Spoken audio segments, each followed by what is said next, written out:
Bonjour à tous et bienvenue dans ce 57e épisode des Tontons Golfeurs. Je suis avec mes deux amis Antoine Schwartz et Sébastien Gros. Comment vous allez les gars? Salut Kéké, ça va?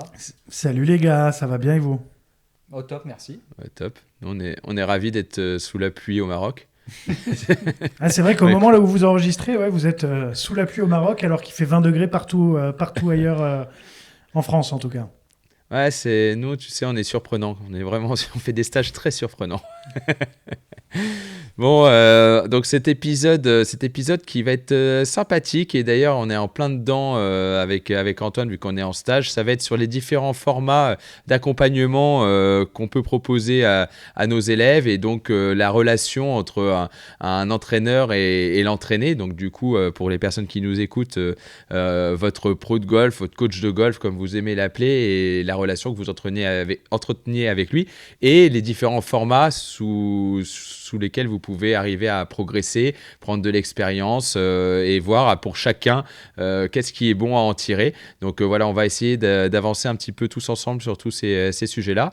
Avant tout ça, j'aimerais remercier Wally Clubmaker pour son accompagnement et pour leur soutien sur les tontons. Et puis évidemment, tous les montages vidéo et puis moi, tout ce que je fais au quotidien avec eux. Donc vous pouvez retrouver Wally avec tous les fittings, tous les différents magasins. N'hésitez pas à aller les voir. Et pour faire des fittings, il faut également des marques. Et je voudrais remercier du coup Callaway et Odyssey, présents depuis le début de cette aventure avec nous. Vous pouvez retrouver déjà l'intégralité de leurs nouveautés qui sont sorties depuis le début d'année sur leur site internet ou dans vos magasins favoris. Et un grand merci à Golf Planet, notre média 100% gratuit et 100% digital. Vous pouvez télécharger l'application du coup gratuitement et être au courant de toutes les dernières nouveautés du golf français, du golf mondial et aussi vous inscrire à la newsletter que vous recevrez gratuitement tous les lundis. Eh bien, parfait, les gars. Donc, on va commencer déjà par, je pense, la première relation. Elle se passe généralement sur un cours de golf, sur le premier format, la leçon de golf, qui peut être effectivement sur une demi-heure, une heure ou sur plusieurs heures. Comment vous voulez parler un peu de vos expériences personnelles avec les différents coachs? Est-ce que vous avez eu plusieurs coachs? Est-ce qu'il y a des coachs où vous êtes allé chercher certaines choses, plus de la technique, d'autres plus un coaching, on va dire, de l'accompagnement, on va dire, plus mental golf, mais en même temps de l'expérience de la personne? Voilà, il y a différentes façons. Dites un petit peu, on va chacun parler un peu de nos expériences personnelles et puis après, on discutera un petit peu des différents formats. Seb, tu commences? Ouais, je t'avouerais que j'avais la tête qui partait dans tous les sens parce que j'avais beaucoup d'idées de choses à dire pendant que Kevin parlait. Donc je vais éviter de faire un podcast tout seul parce que là je pense que j'en avais pour une heure. Moi le truc, on le redéveloppera certainement, mais il y avait vraiment quelque chose qui me venait directement à l'esprit. Il y a quelque chose qui m'embête en général quand les gens viennent prendre des leçons individuelles avec des enseignants, c'est que très souvent ils arrivent en voulant corriger un swing. Alors que j'entends rarement parler de trajectoire souhaitée et quelles sont les tendances de jeu. Je trouve que c'est trop souvent la question type d'un début d'un cours de golf qui, je trouve, en général, va pas avoir tant de valeur ajoutée que ça, c'est qu'est-ce qui va pas dans mon swing? Et en fait, si on veut vraiment répondre à cette question, on trouvera tout le temps une réponse à cette question. Il y aura toujours quelque chose qui va pas. Par contre, il peut ne rien avoir qui va pas vis-à-vis de la balle. Et que c'est vraiment, je trouve, le truc primordial dans une leçon de golf. Selon moi, une leçon de golf devrait toujours commencer par voilà les trajectoires de balles que je produis quand je fais des bons coups, voilà celles que je produis quand je tape des mauvais coups, et voilà là où je veux aller. Je sais que toi, Kevin, on en a très souvent parlé de ça, en fait, de réparer un swing, on pourra toujours trouver un truc à réparer. C'est comme, je sais pas, de la rénovation. On peut toujours rénover. On peut toujours refaire un truc. Il y a toujours un truc qui va un peu moins bien au bout d'un certain temps. Je trouve que les cours de golf ne sont pas assez donnés avec vraiment cette question de qu'est-ce que tu as comme problématique de balle, de trajectoire, et où est-ce que tu veux aller. Et ça, effectivement, on en parlait il n'y a pas longtemps parce que je me suis fait challengé par certains auditeurs qui nous écoutent par rapport à mon intervention sur le slice il y a quelques semaines sur un épisode sur le driving, qui m'ont challengé sur ce slice et je vous avais un peu fait le compte rendu de ce que j'avais vu et qu'il y en avait certains, ça a été en 2 balles que c'était réglé, mais par contre c'était après 25 minutes de discussion ou 20 minutes de discussion, parce que justement pour moi cette relation elle commence dès le début par un échange, par cette construction autour en fait de la personne et d'arriver à comprendre quel golfeur elle est, quelle personne elle est, comment elle fonctionne, pourquoi elle fait telle chose, quelles sont les croyances limitantes qu'elle peut avoir, les pensées qu'elle pense avoir, qui sont parfois bonnes, parfois pas bonnes, elle ne fait pas les bonnes. Et en fait, c'est vraiment s'immiscer dans la tête du golfeur. Et pour moi, la relation, en tout cas, entre un élève et un pro, c'est vraiment ça. Et c'est ça qui m'amuse, en tout cas, c'est d'arriver vraiment à imprégner de la personne et de comment elle fonctionne pour être le plus efficace et d'arriver à lui donner les meilleurs conseils et les faire évoluer en fait le golfeur qu'il est et pas forcément juste voir la technique. On a tous des choses, des particularités, on n'aime jamais sa voix, c'est pareil quand on voit sa vidéo de son swing, on n'aime pas forcément ce qu'on voit, mais avant toute chose c'est de savoir qu'est-ce qui se passe, pourquoi on fait ça, est-ce qu'il y a aussi des choses physiques qui nous empêchent de faire certaines choses, du passif, c'est-à-dire on a peur d'aller à un tel endroit, de louper à gauche, de louper à droite. Il y a toutes ces discussions, donc moi je commence toujours en fait toutes mes premières leçons par vraiment une analyse avec une réflexion et avec des questions précises que je me suis créé moi-même, un petit questionnaire qui me permet en fait de savoir comment vous êtes et les connaissances que vous avez de vous-même. Donc c'est autant une relation des deux côtés où la personne apprend à connaître le coach, mais aussi le coach doit vraiment, vraiment pousser dans la réflexion d'apprendre à connaître l'élève. Non, mais je pense que comme tu dis, c'est que la progression, elle passe avant tout, moi je pense, par ce discours-là. C'est-à-dire que ça sert à rien d'aller taper directement des balles au practice. On devrait même s'asseoir tous autour d'une table, enfin du moins le joueur et le coach, pour pouvoir échanger à ce niveau-là. Et je pense qu'on progresse plus facilement et mieux à travers des discours plutôt que directement, on tape des balles, tu l'as ou pas droite, si ça. Donc pour moi, effectivement, c'est la base et que toutes les relations moi, que j'ai eues avec mes différents coachs ont d'abord déjà eu lieu autour d'une table, à boire un verre, à déjeuner, etc. Où est-ce que tu veux aller, quoi, comment, qu'est-ce qui va pas, enfin ça passe par là, quoi. C'est la base d'une relation, je pense, que la relation soit professionnelle, amicale, ce que tu veux, golfique, tu vois. Donc, Ouais, parce qu'on n'est pas du tout en train de dire, par exemple, que là, il y a que Kevin qui fonctionne comme ça et tous les autres pros, ils font pas ça. C'est pas du tout ça. Il y a bien évidemment une multitude d'enseignants dans votre région, dans votre pays qui fonctionnent comme ça. Mais vraiment, vous, dans votre positionnement, quand vous arrivez dans une leçon, ça serait bien de bannir cette question de qu'est-ce qui va pas dans mon swing. C'est plutôt qu'est-ce qui va pas dans mes coups de golf, en fait. Qu'est-ce qui va pas dans la trajectoire. Enfin, vraiment d'arriver avec une intention très claire. Donc, c'est un petit peu le premier point sur lequel je voulais. C'était pas de l'autopromotion des tontons golfeurs, on fait comme ça alors que les autres ils font pas ça. C'est pas du tout ce qu'on voulait dire. C'est vraiment quelque chose qui, pour nous, dans notre passif pour Antoine et Kevin et moi mon présent de joueur, c'est quelque chose d'hyper important. C'est pas le club il est là dans telle position à tel endroit, c'est pas bien, il faut que je le change. Non, si le club il est pas bien mais que la trajectoire elle est parfaite, oui ça vaut le coup de le changer. Mais si ce positionnement de club il justifie mes fautes, alors effectivement peut-être que c'est une bonne piste pour aller le changer.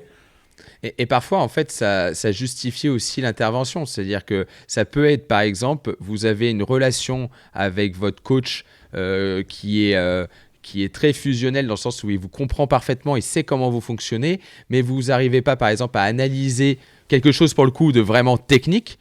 Et à ce moment-là, vous pouvez vous rapprocher, par exemple, vers un intervenant technique qui, lui, et pour le coup, n'est pas du tout coach et seulement un technicien qui va être capable de dire voilà les gars, moi je trouve que ça dans votre swing ça va pas forcément, moi ça je pense qu'il faut faire ci, et en fait après ça va être votre coach qui lui vous connaît parfaitement, va pouvoir en fait adapter le discours et dire par rapport à ce que nous a dit David sur ton swing, effectivement je suis d'accord avec lui, j'étais pas sûr de ça mais maintenant il me le confirme, et maintenant on va essayer de travailler de telle façon parce que je sais qu'avec toi c'est que le fait de te t'expliquer les choses qui fonctionnent, ou toi, c'est que le fait de te manipuler, donc qui te fait ressentir la sensation, ou toi, ça va être que d'imaginer une nouvelle trajectoire qui fonctionne avec toi. Voilà, c'est tout ça en fait qui permet d'aller beaucoup plus vite. Et les différents coachs qu'on a pu voir ou que Seb a, et je sais que la relation qu'il a avec Benito, mais il vous en parlera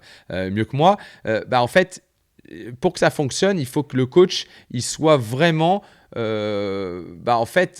avec les outils qui vont le mieux fonctionner pour vous. Et en l'occurrence, si c'est la trajectoire de balle, je sais que Seb il parle beaucoup de trajectoire et moi aussi j'adore parce que j'ai été j'allais dire élevé, mais non, j'ai été coaché par Dominique Laretsch pendant très longtemps, qui m'a emmené à mon plus haut niveau et on parlait je sais que c'est la même école que Benito parce qu'il a même entraîné Benito, qui en l'occurrence était le mentor de Benito. Benito. Donc en fait, on parlait que trajectoire.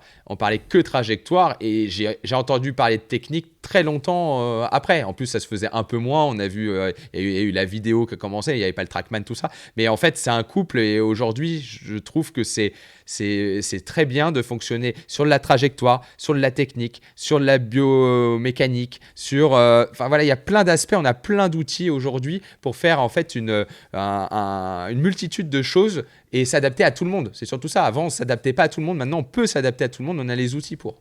Ouais, il faut aussi surtout qu'il y ait toute la partie émotionnelle, j'ai envie de te dire, pour pouvoir se confier aussi avec ton joueur et que le joueur se confie à toi.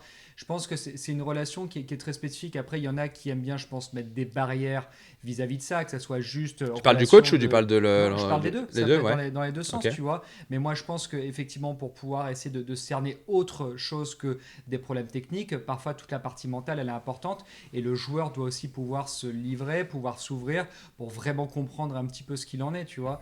Donc, c'est une relation qui est plus, tu vois, entre guillemets d'un coach à un joueur, comme d'un élève à un client. Enfin, tu vois, c'est quelque chose qui doit être un petit peu plus fusionnel, même si le mot est peut-être un peu à l'extrême, mais on doit à tout prix savoir quelles sont les limitations mentales qui peuvent malheureusement apporter des limitations techniques aussi et qui font que la personne ne progresse pas. Donc, c'est rentrer un peu en fait dans l'intimité de la personne, si tu veux, parce que quand tu viens prendre un cours de golf, parfois, tu n'oses pas trop aussi, tu vois, pouvoir t'ouvrir, quoi. Parfois, tu peux te sentir jugé et c'est quelque chose qui n'est pas forcément appréciable. Ils sont souvent très stressés, les gens, au début. C'est normal. Et je pense que cette partie-là, elle est hyper importante de pouvoir émotionnellement rassurer la personne, dire que on est là pour la faire progresser, qu'il n'y a aucun jugement et que malheureusement ça peut arriver. C'est toujours la partie qui est un peu délicate.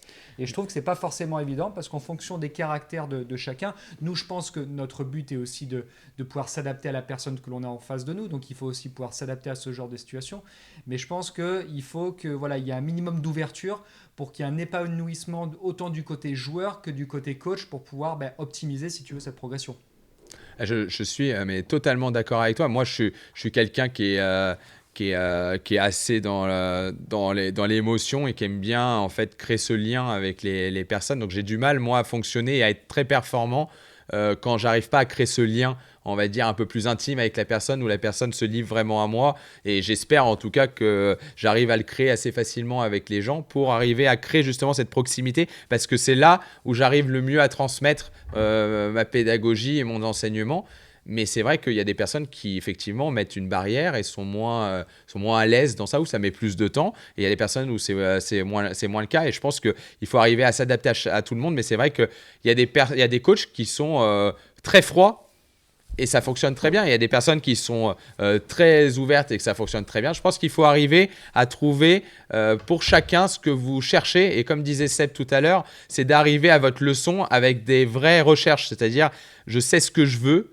Comme dans une relation de couple, c'est que quand tu évolues dans les relations de couple, tu te dis ok, ça je sais que je veux plus, ça je sais que je veux, ça que je sais que je veux, voilà, et de se dire ok, moi je cherche un coach qui est comme ci, comme ça, parce que je sais que ça me fait du bien ou que ça me rassure. J'ai aussi quelqu'un qui va me dire des mots sympas et qui va m'encourager. Non, moi j'ai besoin de quelqu'un qui me rentre dedans et qui va justement être plutôt dur dans ses propos, parce que c'est ça qui me fait avancer. Alors, chacun en fait peut trouver des coachs qui leur conviennent. Il faut juste savoir qu'est-ce qui vous convient et qu'est-ce qui va vous aider à performer ou à progresser ou à passer un bon moment, parce que ça peut être aussi ça aussi un cours de golf, c'est de progresser tout en passant un moment hyper agréable en parlant de plein de choses. Moi, il y a plein d'élèves aussi qui viennent me voir.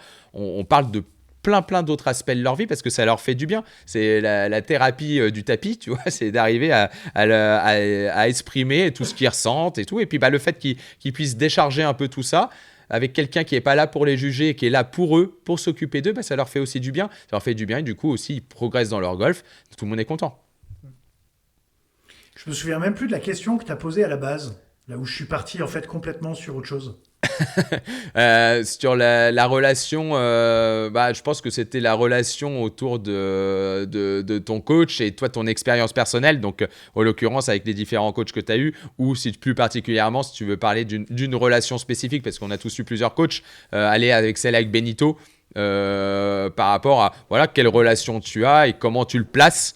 Et comment tu la places et quelle importance ça peut avoir. Et voilà, c'est en termes d'expérience. Je te rejoins relativement facilement sur le fait que j'ai besoin d'affect, parce que quand même mon coach a fini en étant un de mes témoins de mariage. Donc ça prouve quand même le degré de proximité et l'importance qu'a Benoît, donc Benoît Telleria, même si on dit Benito, qu'a Benoît Telleria dans ma vie.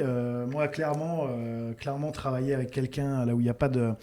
Là où il n'y a pas d'affect et là où ça serait un peu du à la mine, clairement, ça ne m'amuse pas. Ça n'empêche pas qu'il y ait des moments durs, qu'il y ait des moments d'échange compliqués, qu'il y ait de temps en temps des engueulades, qu'il y ait de l'exigence.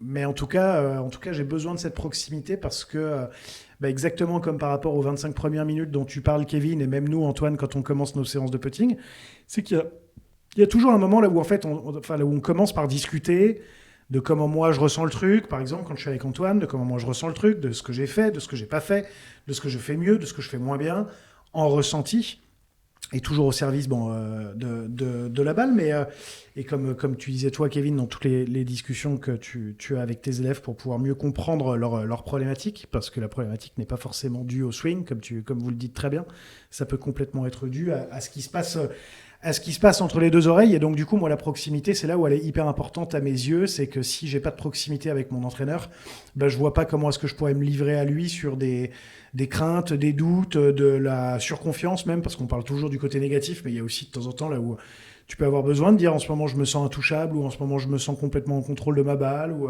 en ce moment j'adore le swing que je fais.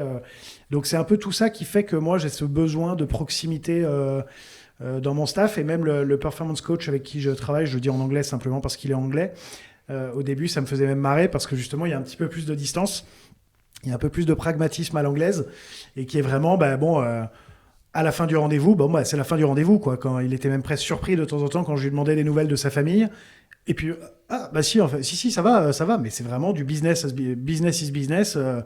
On donne tout pendant l'heure qu'on a de prévu, mais après hop, ça switch, merci, au revoir, ciao. Donc après, je pense que ça dépend aussi des nationalités. Caractère, mais nationalité aussi. Je pense qu'il y a des nationalités où ils sont plus habitués à justement à fonctionner comme ça.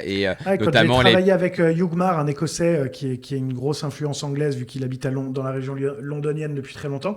Lui, c'était assez marrant. Donc, il y avait deux personnalités. Il y avait Hugh quand il coachait, et une fois on avait fait un stage à Marrakech d'ailleurs, là où Benoît était là aussi.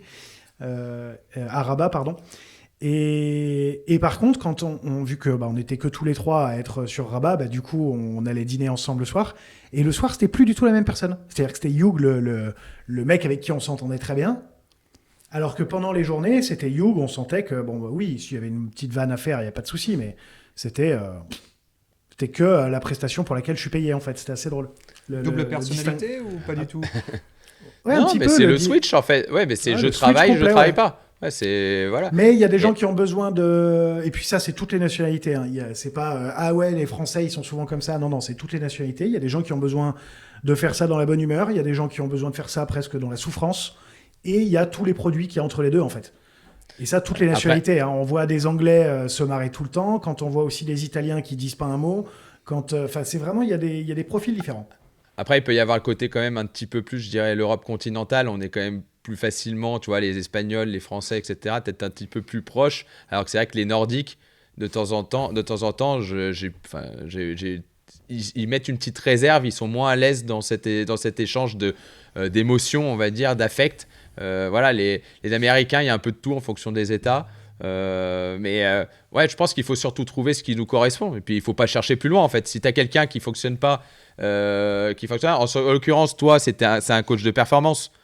Donc, que ça se passe comme ça, tu as peut-être moins besoin parce que justement, c'est des chiffres, c'est peut-être un peu plus Non, carré. c'est un peu plus. Non, lui ça donne une nomination performance coach, mais c'est plus. En traduction française, ça serait un peu plus, tu sais, quelque chose que moi je pourrais avoir envie de faire plus tard ou que je vais peut-être même essayer de développer dans des stages prochainement. Ça serait vraiment coach de performance golfique, c'est-à-dire comment faire le moins de coups possible avec ta balle. Tu vois ce que je veux dire? Vraiment être spécifique là-dessus le swing n'est parce qu'après ça, tu sais que c'est ma vision un peu spécifique du truc, c'est le swing n'est qu'un outil, c'est comme un 15e club.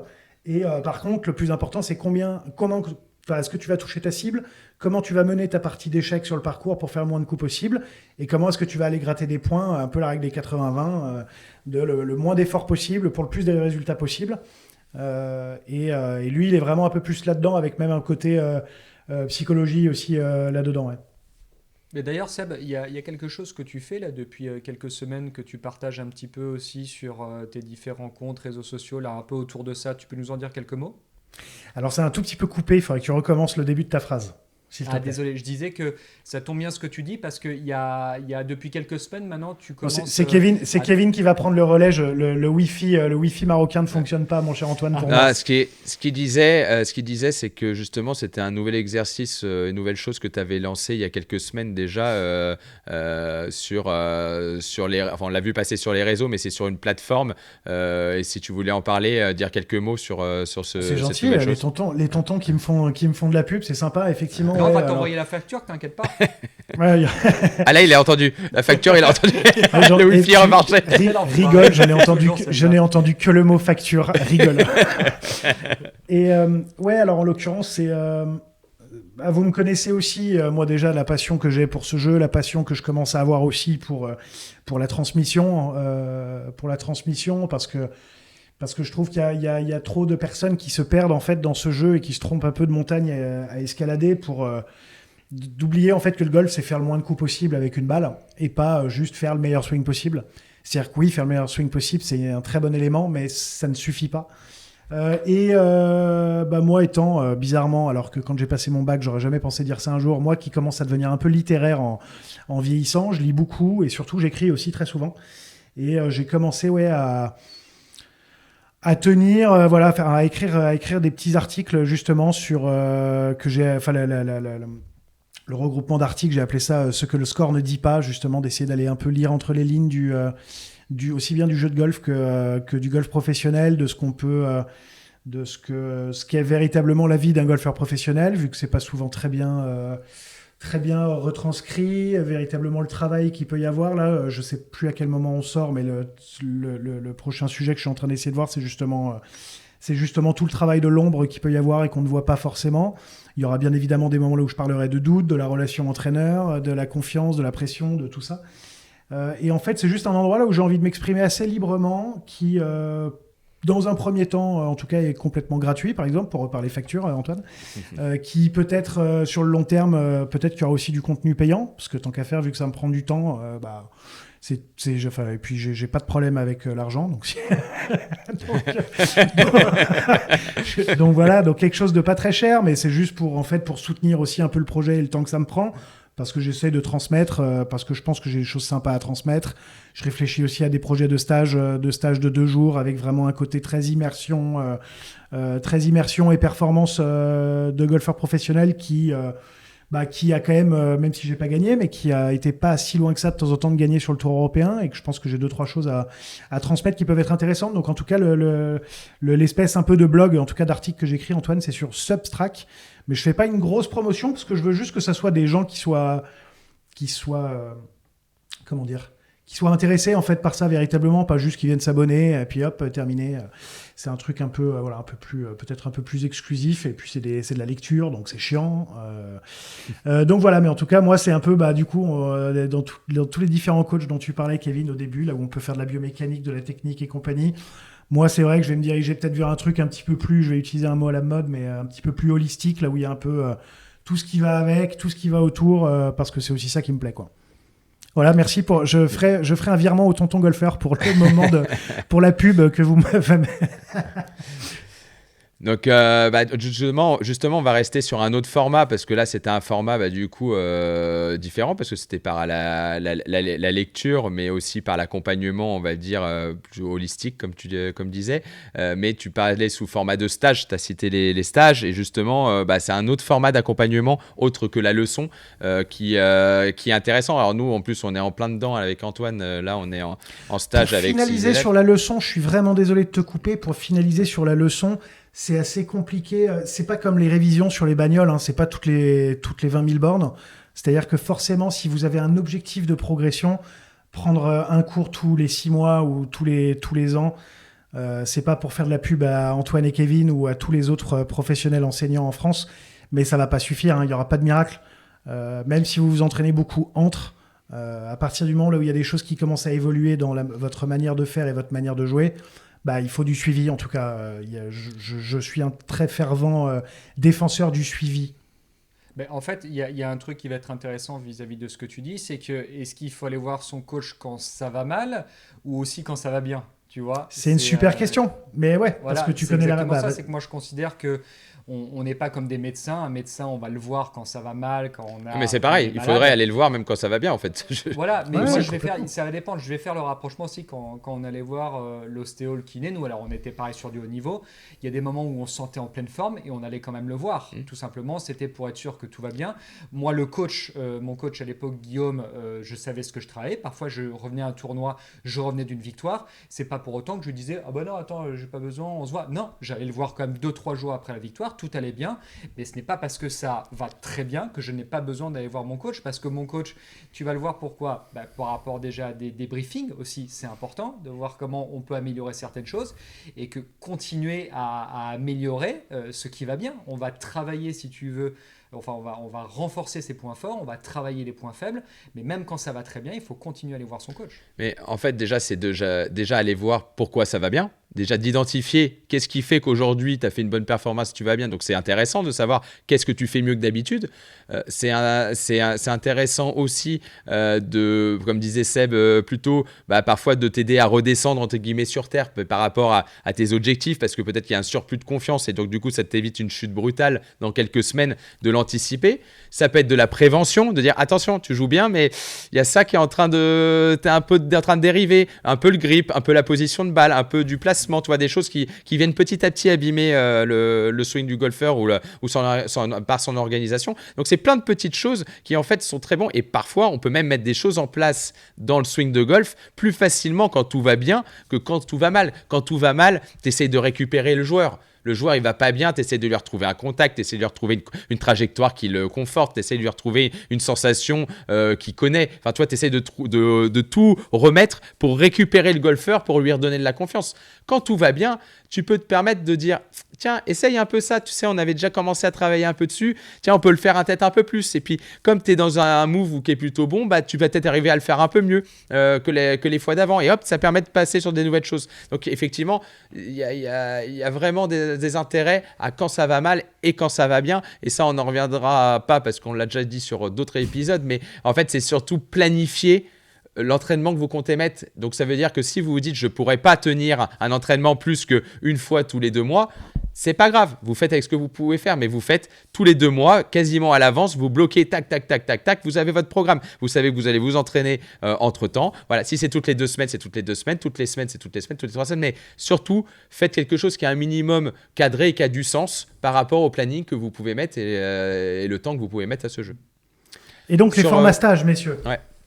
Format stage, donc là, comme je disais, on est en plein dedans avec Antoine. Donc, on fait des formats de stage, nous, un peu particuliers. On prend que 6 personnes pour 2 coachs. C'est vrai que c'est une immersion totale pendant une semaine avec des personnes, alors bon, des passionnés de golf de tout niveau d'ailleurs, dans des endroits souvent magiques parce qu'on a la chance de pouvoir organiser dans des endroits choisis par nos soins qualitatifs, que ce soit par les infrastructures, que ce soit par le parcours et normalement par la météo, mais pas cette semaine. Mais en tout cas, d'arriver à se faire une immersion, donc avec une partie technique le matin. Nous, on fait plutôt une partie technique, donc Antoine sur le petit jeu putting, moi sur le grand jeu, et sur du format plutôt individuel.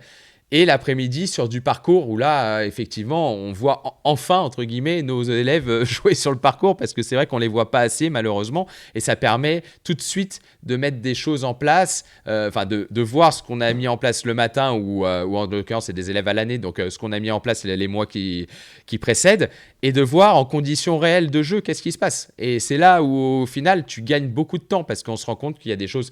Par exemple, Antoine qui fait du putting, tu le diras mieux que moi, mais tu es vachement surpris sur des personnes qui ont par exemple parfois des très bonnes techniques à l'entraînement avec toi. Puis en fait, tu arrives, ils savent pas lire une pente, ils savent pas s'aligner, ou la technique est plus la même quand ils sont sur le parcours parce qu'ils ont peur, parce qu'ils veulent se rassurer, etc. Et en fait, ils n'appliquent pas.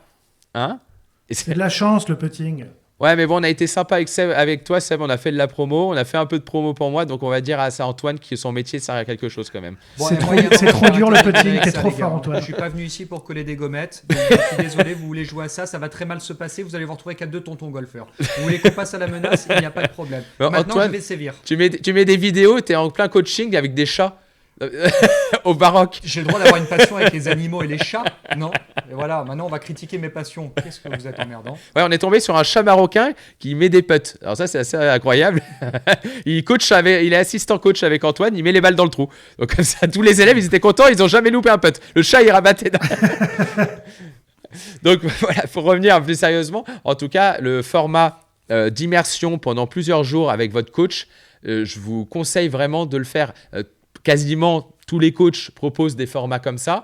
Essayez vraiment de trouver ou le créer, d'arriver, de trouver 3 potes ou 2 potes ou 5 potes pour créer un stage pour vous avec votre coach. C'est super sympa. Déjà, normalement, si vous entamez bien avec votre coach, vous allez passer en plus des très bons moments, que ce soit pendant le golf ou hors du golf. Mais ça va vraiment vous faire progresser parce qu'il va pouvoir vous voir dans tous les aspects de votre jeu et dans des formats différents, avec un petit peu de compétition si vous voulez faire quelques petits challenges ou pas du tout. Mais en tout cas, c'est très intéressant de le faire, ce format. Je ne sais pas si toi, par exemple, Seb, sinon tu le disais que tu faisais de temps en temps des stages, mais toi c'est ce que tu vas faire, tu vas 3 ou 4 jours chez Benito faire une immersion totale, tu fais pas 1 heure et puis après tu pars quoi. Ouais, c'est exactement ça. En fait, plus on a de temps déjà, vous comme vous le dites très bien et comme je sais que tous les autres pro-enseignants en France qui font des stages, qu'est-ce que le stage il amène d'aller sur le parcours. Et en fait ça paraît indécent qu'on apprenne à jouer au golf sur un practice et non pas sur le parcours. Donc moi, ça me paraît évident en fait que le stage est un excellent produit, tout comme partager une partie lors d'un programme. Ça peut être on peut en parler aussi un petit peu plus tard. Mais en fait, de passer du temps avec la personne qui vous donne des cours sur le parcours, c'est évident parce que est-ce que le but, je reviens toujours sur mon truc, est-ce que le but c'est d'avoir le meilleur swing possible ou est-ce que le but c'est de retrouver sa balle et de faire le moins de coups possible? En tout cas, moi, le golf que je connais, c'est de retrouver sa balle et de faire le moins de coups possible. C'est pas d'avoir le meilleur swing possible. Même si, encore une fois, c'est un outil. Donc, c'est une évidence que d'aller sur le parcours, encore plus comme vous êtes en train de le dire. Il y a les 2 formules possibles. Soit on fait un peu cours de golf le matin et c'est l'après-midi qu'on va sur le parcours pour essayer de voir un peu comment ça fait. Ou ça peut être à l'inverse. On commence par le parcours, diagnostic, et on travaille l'après-midi sur ce qui a été bon, sur ce qui n'a pas été bon. Et moi, c'est une évidence que quand on se voit avec Benoît dans le sud-ouest, je descends au strict minimum pour 2 jours.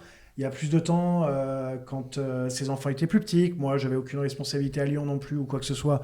Je descendais pendant une semaine entière et on faisait du début à la fin de la journée que tous les deux avec toujours une grosse pause déj, on aime bien. Mais en tout cas, pour être complètement dans cette immersion totale de progression, de projet, de planification, de vérification et de progrès en fait. Ouais, une intensité différente par rapport à votre golf, par rapport à ce que vous faites d'habitude. Et là, d'être avec quelqu'un qui est H24, c'est un grand mot, mais quasiment en stage, qui est là H24 pour vous aider, qui est à votre disposition, qui est là pour vous donner des outils, vous donner des conseils. Et il y a cet effet un peu de groupe cette dynamique de groupe, le fait d'être avec d'autres personnes aussi, qui est vachement sympa déjà, mais aussi qui vous aide parce que vous voyez que ah bah tiens, les autres aussi ils ont du mal à mettre des choses en place et puis hop tiens, ça se débloque, vous voyez la différence entre le premier jour et le troisième. Et souvent pendant les stages, en fait on le voit très souvent que les gens progressent 2-3 semaines après le stage en fait. C'est le temps d'assimiler tout ça. Et il faut vraiment prendre les stages comme une envie d'application sans jugement. Pas dans le scoring et oser le faire sur le parcours, ce qu'on met en place et avec quelqu'un qui est là pour vous encourager. Allez, je sais que c'est dur, je sais que tu as peur de le faire, mais fais-le, vas-y. Et puis tu passes des caps comme ça avec lui. Et très souvent, on reçoit des messages 2-3 semaines après, 1 mois après. Ah bah tiens, j'ai fait la meilleure carte de ma vie. Ah tiens, j'ai descendu mon index, machin. Mais parce qu'il faut que ça mûrisse après pendant quelques semaines et que vous refassiez un peu avec votre sauce à vous reprenez confiance. Mais en tout cas, l'élément déclencheur, c'est le stage. Je sais qu'il y a des gens qui... veulent... Pardon Antoine, je fais juste très court. Je sais qu'il y a des gens qui n'aiment pas prendre de cours pour des questions d'organisation, budgétaire ou quoi que ce soit. Par contre, je trouve que si on veut pas prendre de cours, un stage par an, ça serait vraiment le truc minimum de justement ok, je fais qu'une seule fois, je paye pour de la technique ou quoi que ce soit, mais au moins je vais en immersion avec un ou deux pros comme vous là par exemple sur vos stages. Ça coûte, oui, ça coûte son prix aussi malgré tout, parce qu'il faut que les pros puissent gagner leur vie. Mais c'est vraiment le format de « Allez, je mets qu'une fois la main à la poche, mais par contre, là, ça vaut le coup. » C'est ce dont je voulais parler. C'était aussi par rapport au fait que c'est un aspect négatif, c'est que c'est un coût, une semaine de stage, c'est un coût aussi qui peut être important. Donc tout le monde n'a pas forcément les mêmes budgets à ce niveau-là. Quand tu viens prendre ta leçon ton heure de leçon avec ton coach, ça va te coûter 80 €, 90 €. Enfin, ça dépend ensuite les régions dans lesquelles tu es, mais après derrière tu vas passer une semaine, c'est pas loin de 2 000 €, et 2 000 €, c'est 20 heures, 25 heures de coaching, tu vois, dans la région. Donc, mais je pense que voilà, c'est un investissement qui est extrêmement intéressant parce que tous les coachs ont besoin de voir les joueurs en situation, et ce côté un peu plus immersion, comme vous le disiez, je sais plus si c'est toi Seb ou Kevin, mais est absolument indispensable pour moi pour pouvoir du moins vous aider à optimiser toute cette progression. Ouais, après tu peux faire ton stage comme tu veux, tu vois ce que je veux dire, c'est que en fonction des moyens que tu peux mettre dedans, tu peux prendre un pro un lundi mardi dans ta région et le faire avec 3 potes. Ça va pas te coûter ce prix-là, et pourtant c'est une immersion et une intensité qui va être la même. Alors oui, si tu veux le faire sur des conditions fantastiques à l'étranger, dans des resorts, ça va te coûter 5-6 000 €. Il y a de tout, forcément il y a de tout. Mais en tout cas, nous, ce qu'on met en avant, c'est pas le prix du stage, c'est cette intensité et ce format qui est très sympa et qui est vraiment quelque chose qui est un booster dans un accélérateur dans votre progression, et qui en fait fait le travail après, sur les semaines qui vont après. Et je suis d'accord avec Seb, alors je dirais pas de cours de l'année, c'est dur, mais je vais dire un format où vous faites, allez, l'hiver un peu de technique, on va dire, allez, un cours par mois ou toutes les 2 semaines pendant 4 mois ou 5 mois l'hiver, et vous faites un stage de 4-5 jours dans l'année. Vous êtes royal, hein. Vous faites vraiment une année de coaching déjà, fantastique. Non, c'est beaucoup. Ouais, mais c'est pas non plus un cours toutes les semaines et 8 stages par an. Tu vois ce que je veux dire, c'est que ça peut se mettre en place. Et puis vous demandez un beau cadeau d'anniversaire pour faire votre stage. Et puis voilà tous les ans. Ou le Papa Noël s'il est très gentil. Et puis voilà. Ouais, donc, et vous partez en exclusivité avec les 3 tontons golfeurs, rien que pour vous. Non, mais d'ailleurs, non, mais ça, c'est des formats, mais ça, on en parlera peut-être dans quelques temps. Mais c'est vrai que nous, on a envie aussi de faire partager notre expérience tous les 3. Alors, des formats stages, tout ça, ça devient compliqué parce que c'est vrai qu'on est très pris et très aussi. On est très pris, et donc du coup c'est difficile de mettre ça en place, mais de faire des journées, en tout cas notamment pour des groupes ou des sociétés, de mettre en place des journées avec nous 3 qui apportons des aspects différents, comme on a pu l'expliquer sur différents aspects techniques, mais aussi d'expérience. C'est des choses qu'on aimerait bien mettre en place et qu'on commence à nous demander, donc ça c'est quelque chose qu'on va essayer de plus en plus faire, parce que nous ça nous ferait plaisir de passer des journées ensemble déjà tous les 3 au lieu d'être derrière nos caméras, mais de faire de partager l'expérience ton golfeur à nous trois et de faire passer une journée sympa autour du golf et qualitative autour du golf, c'est quelque chose qu'on a de plus en plus envie de faire et qu'on arrive, et c'est effectivement comme disait Seb, dans les âges, mais dans les âges où on est content de faire cette transmission et de partager notre passion comme à l'initiative de ce podcast en tout cas. On va finir par croire que c'est un podcast promotionnel, le podcast. Ou d'adieu. Ou d'adieu. Donc ça, c'est les formats stage. Je ne sais pas si vous vouliez revenir encore sur autre chose. Sinon, on peut passer sur un autre format qui est un format qu'on organise avec Win Events, avec Sébastien Grossi. Jean-Michel promotionnel. Mais les formats des programmes et aussi des alliances, qui est en fait un format, on va dire, un peu stage, mais plus porté sur la compétition. Il y a un peu plus un enjeu compétition. Donc, je rappelle, pour les personnes qui nous écoutent, un programme, ça va être en gros un pro avec 3 amateurs qui jouent ensemble et avec des formules différentes. Donc, parfois, ça va être les 2 meilleurs scores bruts de net qui sont pris dans la partie. Parfois, on prend le meilleur drive et chacun fait 2 scores de net. Voilà, il y a différentes formules. Ou alliance, où effectivement, tu peux jouer directement avec un seul pro, un amateur, et en doublette, en compétition sur l'ensemble d'un champ de joueurs avec différents pros. Donc ça, c'est des formats aussi qu'on joue beaucoup, qu'on a joué beaucoup, et qui sont un partage d'expérience très sympa. Et je pense qu'il y a vraiment 2 formules. Si tu peux parler un petit peu, Seb, de ces 2 formules, parce que toi, tu as joué beaucoup ces 2 formules, c'est-à-dire autant le pro-am qu'on connaît, entre guillemets, du pro-am un peu obligé, entre guillemets, quand tu es joueur sur le circuit, que tu es obligé de faire parce que le mercredi, la veille du tournoi. Et on va dire la différence avec le pro-am, on va dire plus organisé par une société, où là, tu viens faire un partage d'expérience avec des gens, entre guillemets, que tu as choisi d'accompagner ce jour-là et avec qui tu as choisi un petit peu les 2 différences. Qu'est-ce qu'on vient chercher dans l'un et dans l'autre ? Le pro-am avant tournoi, je vais être très clair. Déjà, c'est des programmes sur lesquels on n'est pas payé. C'est la veille d'un tournoi. On n'a qu'une envie, c'est être dans notre chambre d'hôtel pour se reposer ou au practice pour s'entraîner. Donc, il n'y a personne qui a envie d'être là. Chez les pros, il n'y a personne qui a envie d'être là. Et personne n'a choisi d'être là. Donc, c'est vrai que c'est des programmes, ça, qui en général, je pense peut-être que si des auditeurs nous ont, peut-être qu'ils peuvent avoir eu des mauvaises expériences de joueurs qui ne leur ont pas adressé la parole, qui faisaient leurs recos et compagnie. Je sais que pour ma part, j'ai toujours essayé d'être agréable avec les gens avec qui je jouais, simplement parce que c'est mon éducation et que c'est comme ça que mes parents me frappaient si je ne le faisais pas. On les embrasse d'ailleurs. On les embrasse d'ailleurs. Vaut mieux d'ailleurs. Sinon, ils me frapperont encore. Et non, c'est simplement de l'éducation. En fait, tu partages une partie de golf avec 3 personnes. Je pense qu'on est tous capables de faire un effort pendant 5 heures, de pouvoir donner un petit peu de notre temps et de bonne humeur. Et la veille d'un tournoi, ça peut être donné facilement. Après, les programmes qu'on joue, on va dire, du coup, les programmes privés, en fait, les programmes là où on s'inscrit avec une équipe, c'est un petit peu différent. Je trouve que, personnellement, quand c'est un programme sur lequel il n'y a pas de score pro ou quoi que ce soit, je vais vraiment me dire que c'est une journée qui est 100% pour mes amateurs, que moi, on s'en fout un peu. Je vais essayer de taper des bons coups, en fait, pour pouvoir leur permettre d'avoir, dans certaines formules, le meilleur drive possible, ou des trucs comme ça, mais pour les aider dans le scoring, mais vraiment dans le sens, on est une équipe, c'est pas un pro avec 3 amateurs, c'est vraiment 4 joueurs de golf qui font une partie ensemble.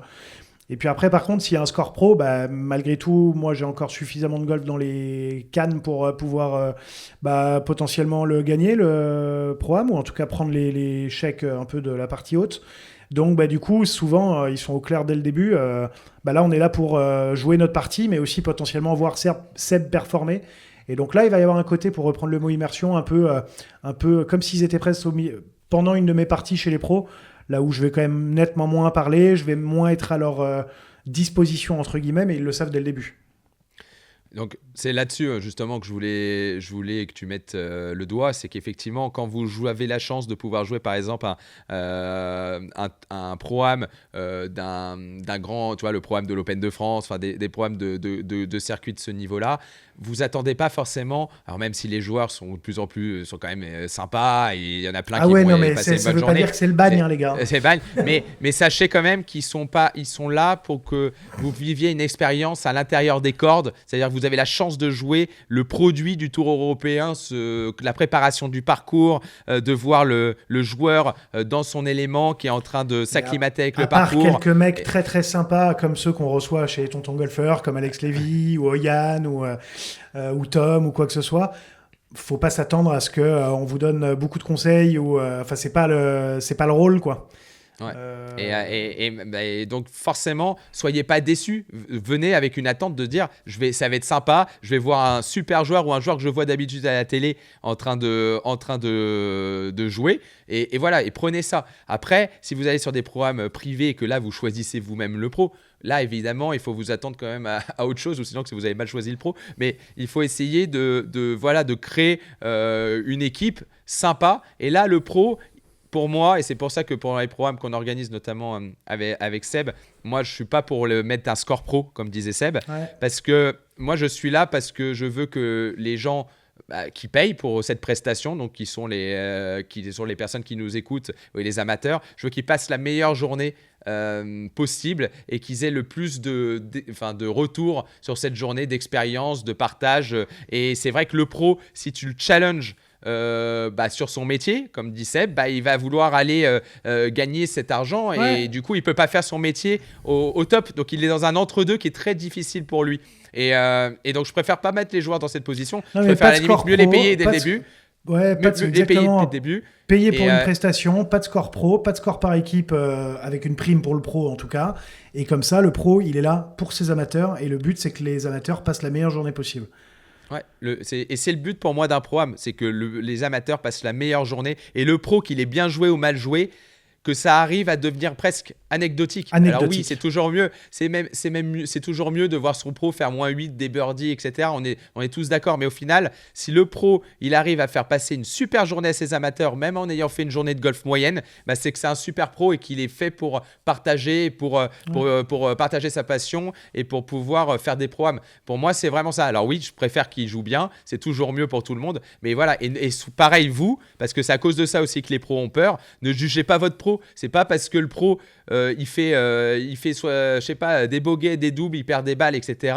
Il est là pour vous. Sachez que il peut pas tout faire et que c'est pas facile et que tous les jours vous connaissez assez bien ce jeu pour savoir que c'est difficile. Donc ne jugez pas votre pro parce que c'est à cause de ça qu'ils ont peur après d'aller jouer. Donc comme vraiment, tu te dédouanes.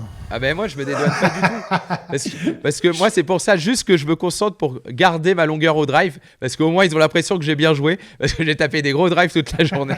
J'ai glissé quelques birdies et voilà. Et puis non, mais c'est exactement ça, c'est que le pro, si tu veux pro enseignant, il est là pour te faire passer un moment où tu vas progresser sur le parcours, où tu vas apprendre des choses. Donc il va apprendre à te faire apprendre de tes erreurs. C'est son but, c'est son rôle en fait. C'est son rôle dans la journée, c'est de pouvoir te faire passer ce bon moment, tout simplement. C'est pas de faire 65. Bien évidemment, comme tu dis, quelques birdies se glissent, c'est super. Tant mieux, mais à la fin de la journée, il ne doit pas y avoir une relation qui doit être mise vis-à-vis du résultat. Le résultat brut, je veux dire, le résultat, c'est est-ce que tu as appris avec moi, est-ce que tu as passé une bonne journée, on a vécu un moment d'équipe, c'est top. Oui, ou un résultat d'équipe, quoi. Exactement. Mais pas individuel. Alors que lorsque tu vis un programme avec un joueur professionnel, là, voilà, il ne faut pas s'attendre à un moment de partage peut-être aussi intense que celui que tu fais avec, avec le coach, mais c'est plus une véritable expérience. Pouvoir faire un programme avec un joueur du DP World, donc la première division européenne, l'Hôtel Plein Air, donc la deuxième division, ou même du Alps Tour troisième division, voilà, il va forcément y avoir de l'échange, mais ça ne va pas être dans le but de vouloir gagner le programme. Comme tu dis, ils sont là aussi pour faire leur reconnaissance, donc c'est une expérience qu'on peut appeler pas ça expérience un peu premium, parce qu'il y a peu d'occasions aussi de pouvoir être dans des programmes comme ça, mais il faut vraiment le prendre comme cet événement-là, je pense, et surtout pas comme étant un programme avec votre coach où vous êtes là pour pouvoir former une véritable équipe, avoir je sais pas, une espèce de gros check dans la main, on y va ensemble, on est là pour gagner ensemble, mais voilà, c'est vraiment des choses différentes, je trouve. Et vraiment, je dis ça parce que je sais qu'il y a pas mal de coachs, parfois des coachs qu'on vieillit, qui jouent plus ou qui peuvent moins jouer et qui ont envie de faire des programmes, mais ils ont peur justement de jugement par rapport à leurs élèves. Et moi, je sais qu'il y a plein de coachs que je croise qui veulent plus jouer parce que leurs élèves, ils ont peur d'être ridicules ou parce que maintenant, ils ont du mal à jouer en dessous 80 et que voilà. Si vous avez des élèves et que soyez, enfin, si plutôt, je vais reformuler, si vous êtes un amateur et que vous avez une très bonne relation avec votre coach et que vous pensez que vous avez des bonnes choses à apprendre d'aller jouer un programme avec votre coach, dédouanez-le en lui disant c'est pas grave, on n'est pas là pour que tu fasses 62, juste aide-moi, j'ai envie qu'on soit un peu sous pression ensemble, que tu mettes dans mes routines, que tu mettes sur le coaching, qu'on fasse un truc sympa ou qu'on fasse ça parce que j'ai 2 potes ou parce que j'ai 2 clients, enfin de faire passer un bon moment. Voilà, parce que malheureusement, sinon, on est dans deux trucs différents. Donc, soit vous jouez avec quelqu'un parce que vous voulez progresser, soit vous jouez avec quelqu'un parce que vous voulez regarder ce que c'est de jouer à très haut niveau. Voilà, si vous arrivez à avoir les deux, c'est encore mieux. Mais voilà, c'est vraiment 2 types de programmes différents. Ouais, et attention, le coach aussi peut avoir peur aussi d'être un peu pas d'être jugé, mais d'être mauvais par rapport à ce que les amateurs peuvent penser de lui. Tu vois ce que je veux dire? C'est que je veux dire, oui, quand tu as un coach qui est en programme et fait plus 13, c'est vrai que c'est jamais pas donner une bonne image de soi, mais bon, on a l'image du pro, si tu veux, qui doit jouer scratch, qui doit jouer bat, tu vois, qui doit faire les birdies. Mais tu vois, je veux dire, il y a aussi certains de nos collègues, je pense, qui ont cette crainte de paraître un peu ridicule vis-à-vis aussi de ça, de pas pouvoir aussi offrir une prestation de jeu aussi bonne que la prestation conseil, tu vois ce que je veux dire. Donc c'est quelque chose qui n'est pas forcément évident dans les deux sens. Donc je rejoins aussi mes collègues à ce niveau-là. Mais je pense qu'avant tout, il faut avoir compris que lorsque vous partagez cette expérience et ce moment avec votre coach, c'est avant tout des moments aussi de partage sur la stratégie de parcours, sur vous voir en situation un peu avec la carte dans la poche, même si c'est une pression qui est un peu différente aussi d'une compétition individuelle. On reste quand même sur un sport individuel, mais avoir aussi quand même des interactions collectives sur ce genre d'événement, ça crée un petit peu de pression et avec la carte dans la poche. Donc, mais voilà, c'est quelque chose qui n'est pas évident, je pense, des deux côtés aussi. Non, mais c'est toujours, c'est comme on disait sur le coaching dès le début, c'est toujours savoir qu'est-ce qu'on attend d'un événement, qu'est-ce qu'on veut aller faire dans ce format-là ou dans ce format, qu'est-ce qui est bon à aller chercher dans ce format et pas avoir des attentes qui sont pas bien placées. C'est juste ça. Et il y a de tout pour tout le monde. Donc voilà, si les personnes qui veulent faire vraiment de la compétition avec des pros, vous pouvez jouer des pro-am et à ce moment-là, vous êtes clair avec le pro que vous voulez qu'il y ait un résultat et qu'il joue bien. Mais à ce moment-là, il va pas pouvoir aller vous aligner sur toutes les balles, vous donner la distance, le truc, etc. Donc il faut arriver à trouver le deux. Nous, effectivement, quand on est en programme, en stage, je veux dire, on est plus là pour que les joueurs progressent. Alors oui, on a la chance de développer encore un jeu de golf tout à fait honorable. Donc du coup, c'est sympa pour eux. Mais c'est vrai peut-être qu'un jour, vu qu'on s'entraîne moins, on jouera moins bien. Et on sera toujours, je pense, des bons coachs. Tu vois, ça n'a rien à voir. On va terminer cet épisode Est-ce que Seb, on te dit au revoir là? Moi, je vais vous lancer. Ouais, je suis désolé, c'est moi qui dois partir. Je vais vous lancer sur toute la partie un peu le mythe un peu du golfeur tout gratuit, un petit peu comme ça. Je fais des grands signes avec les bras pour mettre des grandes parenthèses. J'en fais tomber mon micro pour mettre des grands guillemets et des grandes parenthèses autour de ça, mais un petit peu de la question que je vous pose, et je m'en vais ensuite pour vous laisser débattre dessus. Donc, bon courage. C'est est-ce qu'il est possible véritablement en fait de beaucoup progresser et de manière pérenne et continue avec du coaching 100% gratuit. Donc je vais vous embrasser, messieurs. Je vous embrasse toutes et toutes d'avoir été là avec nous aujourd'hui. Et je vous dis à bientôt dans un prochain épisode des Tontons Golfeurs. Salut Seb. Salut. Bon alors, pour être honnête, il en avait marre. Il nous a dit qu'au bout d'un moment... il n'avait plus rien à dire, je crois. C'est surtout qu'il n'avait plus rien à dire, je crois. Je crois que ça y est. Bon. Ouais. Exactement. Mais je crois qu'il était même là pour faire la promotion de ce... Exactement. Donc on doublera la facture. Non, important. Mais c'est vachement sympa qu'il soit passé quand même pendant l'épisode. Donc sur sa question, donc le mythe de tout est gratuit. Non, je suis conscient que on est tous des passionnés de golf. Moi-même, je suis un gros consommateur de contenu gratuit, même si je ne vais pas le dire comme ça, parce que les gens, ça leur demande du temps à le faire, mais du contenu, on va dire vidéo, sur les réseaux, sur les différentes plateformes. Et c'est vrai qu'il faut avoir, pour moi, l'œil pour arriver à trier les informations, parce qu'il y a énormément d'informations qui sont gratuites, qui sont là, qui sont données. Alors données en plus par des personnes parfois qui ne le sont pas légitimes, par des personnes qui on ne sait pas qui c'est, et puis des personnes par contre qui sont très qualifiées. Il y a de tout et c'est très compliqué de faire la part des choses. Et donc pour pas m'étaler trop sur le sujet, parce que j'ai pas envie de m'étaler plus sur le sujet, c'est que je pense qu'il faut continuer à regarder ces contenus, mais il faut se dire, ok, est-ce que ça c'est fait pour moi? Est-ce que c'est pas fait pour moi? Et j'en parle à mon coach. Je l'ai déjà dit dans d'autres choses. Moi, je demande à mes élèves qui m'envoient ou qu'on en discute ensemble de savoir si cette vidéo est adaptée ou pas. Parce que ça vous fait perdre du temps. Toutes les semaines, tous les stages, parce qu'il y a des gens que je vois qu'en stage et que du coup que je vois à 3-4 mois d'intervalle, je récupère des personnes qui ont modifié totalement leur geste ou leur swing ou leur façon de faire les choses, mais qui sont à l'envers, qui tapent plus un coup, et parce qu'ils ont regardé une vidéo, etc. Et je leur dis, bah oui, il a raison, la vidéo, la vidéo, elle est bonne, mais elle n'est pas pour toi. Tu vois, je pense que dans ça, on peut dire, tu vois, que l'information, si tu veux, qu'il peut y avoir sur tout ça, elle est gratuite, mais par contre, la correction personnalisée, elle ne l'est pas. Ouais. Tu vois. Et ça, c'est quelque chose d'important, parce que comme tu le disais, il y a des choses qui sont très bonnes à prendre et d'autres qu'il faut absolument rejeter complètement, qu'il ne faut pas prendre. Ça peut être toxique, nocif. Donc, c'est extrêmement important de bien faire la part. Il y a des choses qui vous vont et des choses qui ne vous vont pas, tout simplement.